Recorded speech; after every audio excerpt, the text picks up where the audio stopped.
Have you ever stopped to think about what really happens when one computer tries to talk to another for the very first time? I mean, on a brand new connection?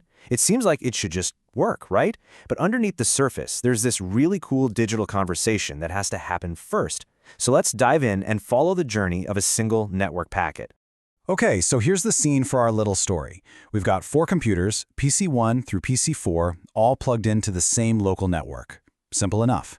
Our story kicks off when PC1 decides it wants to send a simple ping over to PC3.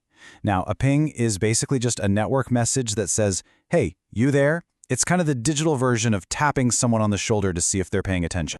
So PC1 knows exactly who it wants to talk to. It knows PC3's IP address is 192.168.1.3. But here's the catch. On a local network, an IP address alone isn't quite enough to get the message delivered. It's kind of like knowing someone's name, but you have no idea what their actual street address is. There's a really important piece of information missing. So, how does it send that very first packet? That's the mystery we're going to solve today. To get what's missing, you've got to understand that every device on your network basically has 2 addresses. It's got that logical IP address, which, can sometimes change, and then it has a physical MAC address. Think of the MAC address as a unique serial number that's literally burned into the network card from the factory. It never, ever changes. And for any local delivery, that's the address that matters most.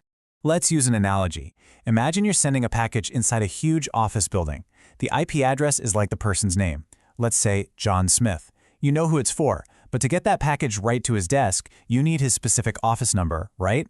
Well, that office number is the MAC address. In the world of networking, the digital package we're sending is called an Ethernet frame. And just like a real package, it absolutely has to have that specific delivery address, the MAC address, written right on it. And this slide right here shows our problem perfectly.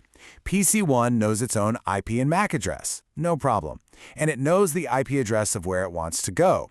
But just look at that destination MAC address field. It's totally blank. It's just a bunch of question marks. So our packet has a name, but no delivery address. It's not going anywhere like this. So, what's a computer to do? Well, it calls in a detective, and that detective has a name, ARP. ARP stands for Address Resolution Protocol, and its job is actually pretty simple, but it is absolutely essential. Whenever a computer has an IP address but needs the matching MAC address, it uses ARP to figure it out. You can think of it as the network's own private investigator, and it's got one job: find that missing physical address. ARP works with a really simple 2-step conversation. First up is the ARP request. This is a broadcast message. It's basically the computer shouting into a crowded room, "Hey, can the person with the IP address 192.168.1.3 please tell me your MAC address?" Then you have the ARP reply. This is what we call a unicast, which is just a direct one-to-one message sent right back to the computer that asked in the first place. All right, so PC1 puts together this ARP request. And to make sure everyone hears it, it puts a very special destination MAC address on the frame. It's just a string of all Fs. In networking, that address is reserved. It's the official broadcast address, and it just means, "Hey, switches, send this to every single device connected to you." And then, whoosh, out it goes. So that shout echoes across the entire network. What happens next? How do all the other devices react when they get this message that's addressed to everybody? Well, the first switch gets the broadcast, and it follows one simple rule. Flood this message out of every single port except for the one it came in on. So the message immediately goes to PC2 and to the next switch. That second switch does the exact same thing, sending it on to PC3 and PC4. Now PC2 and PC4 both get the message, but they look inside, see the IP address it's asking for, and they go, "Nope, that's not me," and they just drop it. But PC3 sees its own IP address and thinks, "Hey, that's me they're looking for." So PC3 gets ready to answer. It crafts an ARP reply. And here's the really clever part. The original ARP request from PC1 actually included PC1's MAC address. So PC3 now knows exactly where to send its reply. It doesn't need to shout. It sends a direct unicast message right back to PC1 that says, "Yep, that's me, and here's my MAC address." And just like that, the missing piece of the puzzle is found. PC1 now has everything it needs. So let's see the original mission finally get completed.